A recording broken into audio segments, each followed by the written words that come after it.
Wednesday, August 30th. I'm in my room now, at the computer, listening to the sound of Eric kicking a football into a net in the yard. It's a short, violent sound, like some big guys holding up some little guy and punching him over and over again in the stomach. Pumph, pumph, pumph. The Eric Fisher football dream seems to be materializing.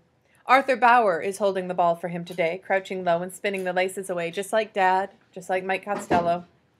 Arthur is a senior, like Eric. Unlike Eric, he seems to have no special talent for football. And yet here he is, a third-string bench warmer kind of guy, holding the ball for the great Eric Fisher. Arthur has a sister named Paige, who is a sophomore and a cheerleader. Paige is down there, too. She's clearly going to be Eric's girlfriend. Arthur's girlfriend is a girl named Tina Turretin. She's sitting next to Paige.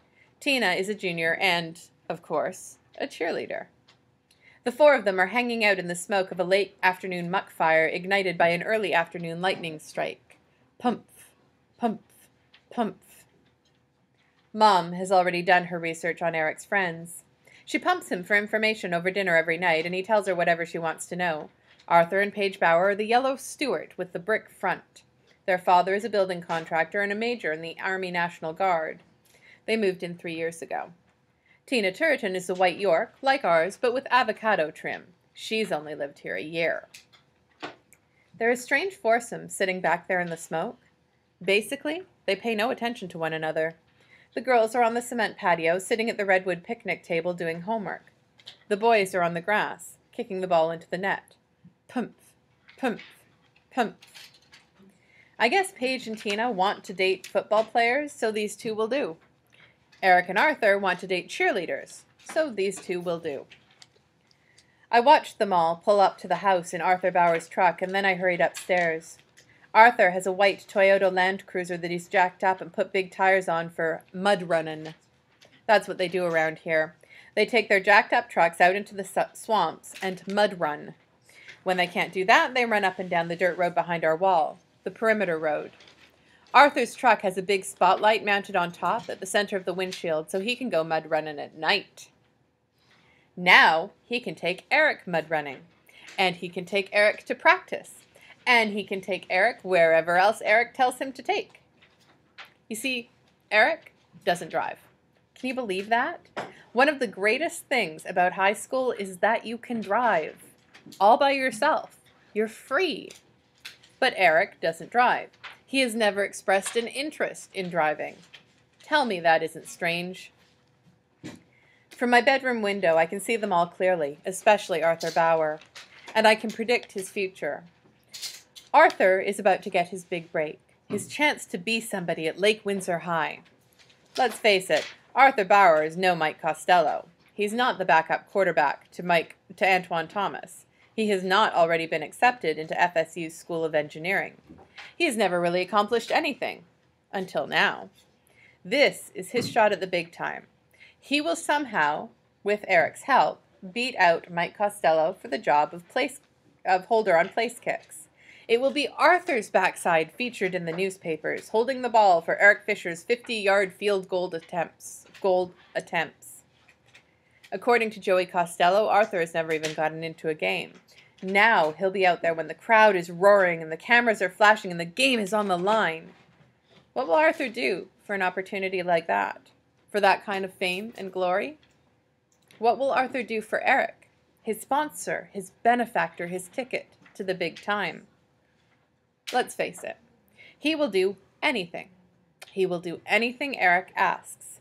He has found himself a place in the Eric Fisher football dream, and he will do anything to stay there. I've always been afraid of Eric. Now I get to be afraid of Eric and Arthur. Thursday, August 31st. In addition to my regular glasses, I have special goggles, prescription goggles, for playing sports. They're made out of some kind of astronaut plastic that could crash land on Venus and not break. Nothing can break them. If the dinosaurs had been wearing these goggles and the Earth had been bombarded by mile-wide asteroid boulders, the dinosaurs still would have died, but their goggles would be intact. Nothing can break these goggles. The reason I bring this up is that Miss Alvarez read the announcement this morning that tryouts for the soccer teams, boys and girls, will start tomorrow. I have my goaltending gear, the prescription goggles, knee pads, and elbow pads, in a drawer in my room. I just checked the drawer to make sure everything was ready. I didn't want to find out tomorrow that my gear was all packed away in our climate-controlled storage place out on Route 22. Mom and I took some stuff to the storage place today. Mom is not adjusting well to the muck fire. She took down her mother's drapes from the dining room and packed them up with her grandmother's quilts from the bedrooms. "I won't have them ruined by smoke," she told me as I lugged the boxes out to the car. "We'll just put them back out when your grandparents visit in December." My grandparents are Mum's parents. Dad's parents died when he was young, his father when he was 10, and his mother when he was a freshman in college. Dad never talks about them. It's like they never existed. Mom doesn't talk much about hers either. I know that my grandfather retired from the army as master sergeant. He still works as a security guard in an office building. My grandmother always ran a daycare business out of her home, wherever that happened to be, right up until last year. Mom says that's where she inherited her own organizational skills. Mom is now donating those skills to the Homeowners Association of Lake Windsor Downs. Mr. Costello asked her to be on the architectural committee. It's a powerful position. If you have any plan to improve your home, even if it's just planting a new tree, you have to have it approved beforehand by the architectural committee.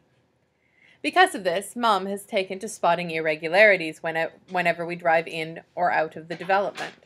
She's taken to saying stuff like, "Look at the trim color on that Lancaster. That is not a regulation trim color. It looks like pea soup."